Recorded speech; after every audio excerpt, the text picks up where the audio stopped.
الحمد لله وكفى، والصلاة والسلام على عباده الذين اصطفى، وأشهد أن لا إله إلا الله وحده لا شريك له، وأشهد أن نبينا وأسوتنا محمدا عبده ورسوله أرسله الله تعالى على فترة من الرسل وقلة من العلم وضلالة من الناس وانقطاع من الزمان ودنو من الساعة وقرب من الأجل. من يطع الله ورسوله فقد رشد، ومن يعص الله ورسوله فقد ضل وفرط وضل ضلالا بعيدا.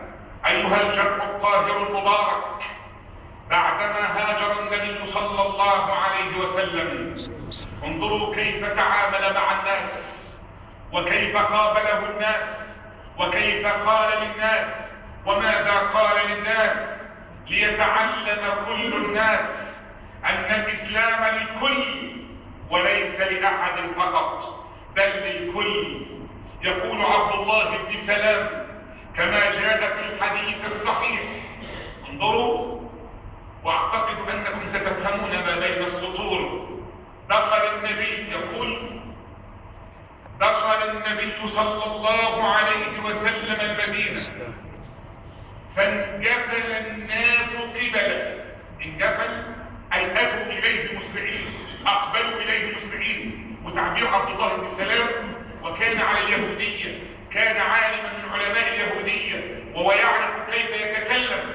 يقول فانجفل الناس قبله أي أقبلوا إليه مسرعين. كل الناس، كل الناس المؤمنون وغير المؤمنين أقبلوا على النبي صلى الله عليه وسلم. يقول عبد الله وقد ذهب لينظر من هذا الرجل، وهو عالم يعرف، ينظر للرجال يعرف معادنه، ثم بعد ذلك إن تكلم يعلم أكثر وأكثر. يقول فنظرت فذهبت مع الناس لأنظر إلى هذا النبي، فنظرت إلى وجهه. إلى وجه من؟ صلى الله عليه وسلم. إلى وجه رسول الله صلى الله عليه وسلم، فرأيت وجها ليس بوجه كذاب. اللهم صل على حبيبنا محمد. ودي أول لقطة يا إخوات، أول لقطة على طول، أول لقاء. اللقاء الأول ده مهم جدا، مهم جدا. هذا اللقاء الأول، هذا اللقاء الأول مهم جدا. يقول عبد الله فنظرت إلى وجهه فرأيت وجها ليس بوجه كذاب، ثم انتظرت ماذا سيقول، فإذا به يتكلم فيقول أيها الناس. الله، ما أروعك يا رسول الله صلى الله عليه وسلم. يقوم ينادي ويقول أيها المسلمون، لكن وأتى لكل الناس، لكل الناس رحمة للعالمين. فقال أيها الناس. ماذا سيقول النبي للناس؟ الرجل الذي قطع هذه المسافات وهاجر من مكة إلى المدينة، ماذا سيقدم للناس، للمتعاركين والمتقاتلين والمتناحرين والمتنازعين؟ ماذا سيقدم رسول الإسلام للناس، لكل الناس؟ فقال لهم أيها الناس أفشوا السلام. أفشوا السلام. هجرة طويلة هذه من أجل أن تقول هذه الكلمات يا رسول الله. فإذا بالسلام، الأمن الداخلي والأمن الخارجي، وأن تسلم علي وأن تسلم عليه، معان كبيرة تحتاج للقاءات ولقاءات.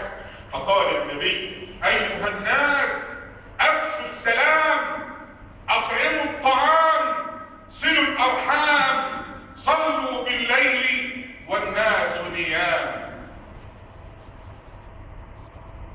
فما وسع عبد الله إلا أن قال وأنا أشهد أن لا إله إلا الله وأنك يا محمد رسول الله.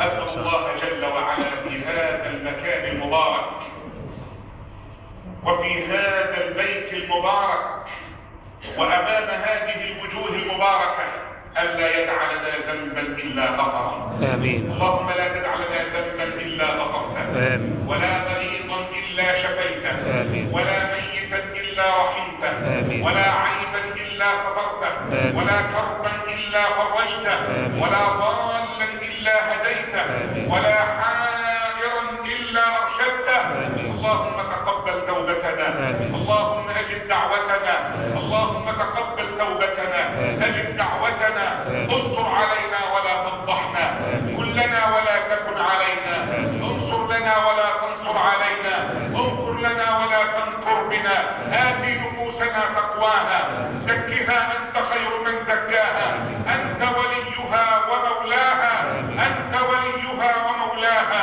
اجعل ربنا هذا الجمع جمعا مرحوما، واجعل تفرقنا من بعده تفرقا معصوما، ولا تجعل فينا ولا منا شقيا ولا محروما.